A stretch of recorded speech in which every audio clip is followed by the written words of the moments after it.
గడిచిన కొన్ని రోజుల నుంచి రాష్ట్రంలో అనేక జిల్లాల్లో భారీ వర్షాల నుంచి అతి భారీ వర్షాలు ఏవైతే పడుతున్నాయో ఆ జిల్లాల్లో ఉండే ప్రజలందరూ అప్రమత్తంగా ఉండే విధంగా ఆ జిల్లాల్లో ఉండే రెవెన్యూ పోలీస్ యంత్రాంగం అంతా చిత్తశుద్ధితో వారిని కాపాడే దాంట్లో గౌరవ ముఖ్యమంత్రి రేవంత్ రెడ్డి గారి ఆదేశానుసారం ఆ జిల్లాలో ఉండే మొత్తం యంత్రాంగం 24/7 పనిచేసి ఎక్కడా ప్రాణ నష్టం జరగకుండా ఉండే విధంగా చర్యలు చేపట్టాలని గతంలో చెప్పాం, మళ్లీ చెప్తాం. గడిచిన 2 రోజుల నుంచి మెదక్, కామారెడ్డి, సిరిసిల్ల, నిర్మల్, ఆదిలాబాద్ ప్రాంతాల్లో కనీ విని ఎరగని రీతిలో సుమారు గంటన్నర టైంలో 700 mm వర్షం పడ్డ కారణంగా నేషనల్ హైవేస్, R&B, పంచాయతీరాజు రోడ్లతో పాటు రైల్వే ట్రాకులు, అదే రకంగా పోచారం లాంటి 100 సంవత్సరాల చరిత్రున్న మధ్య తరహా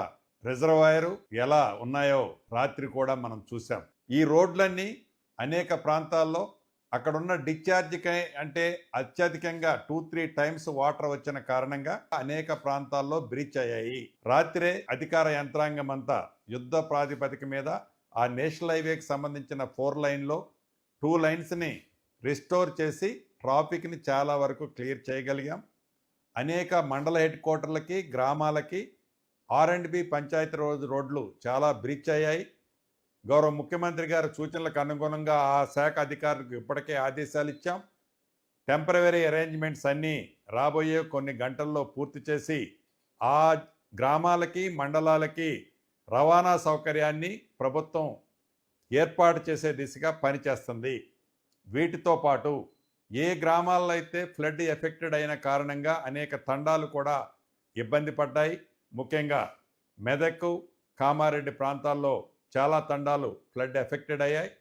ఆ తండాల్లో తాగునీరు, విద్యుత్కి ఇబ్బంది లేకుండా ఉండే విధంగా వరద వచ్చిపోయిన తర్వాత, వర్షాలు అత్యధికంగా పడి వరదలో ముంపైన తర్వాత ఏదైతే వ్యాధులు వస్తాయో ఆ వ్యాధులు రాకుండా ఆరోగ్య శాఖ వారు కూడా ప్రత్యేక చర్యలు చేపట్టాలని కూడా ఆదేశాలు ఇవ్వటం జరిగింది. వారం రోజుల క్రితం రాష్ట్ర వ్యాప్తంగా అన్ని జిల్లాలకి ఈ విపత్తు వచ్చినప్పుడు వాడుకోవటం కోసం ఒక్కొక్క ₹1 కోటి చొప్పున రిలీజ్ చేశాం.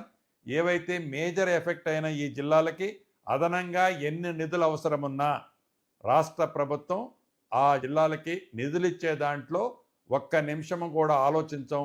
ప్రజల శ్రేయస్సు ముఖ్యం కాబట్టి ఆ ప్రాంతానికి నిధులు ఇస్తాం. ఇక ప్రధాన ప్రతిపక్ష పార్టీ గడిచిన 2 రోజుల నుంచి రాజకీయ లబ్ధి కోసం ఏవైతే మాట్లాడుతున్నారో, మీరు పరిపాలించే నాడు ఆనాడు వరదలు వచ్చేటప్పుడు మీరు తీసుకున్న చర్యలేంటో ఈ ప్రజాప్రభుత్వం వచ్చిన తర్వాత ఈ ప్రభుత్వం తీసుకున్న చర్యలేందో మీకు కంటికి కొట్టొచ్చినట్టు కనపడుతున్నాయి. పేదవాళ్ళకి ఎక్కడా ఇబ్బంది కలగకుండా ఉండే విధంగా చర్యలన్నీ చేపట్టాం. మీలాగా రాజకీయ లబ్ధి కోసం ఈ ప్రభుత్వం పనిచేయదు. మీరు ప్రధాన ప్రతిపక్షంగా మంచి సూచనలు ఇస్తే అవి మంచివైతే తప్పకుండా ఈ ప్రభుత్వం స్వీకరిస్తుంది.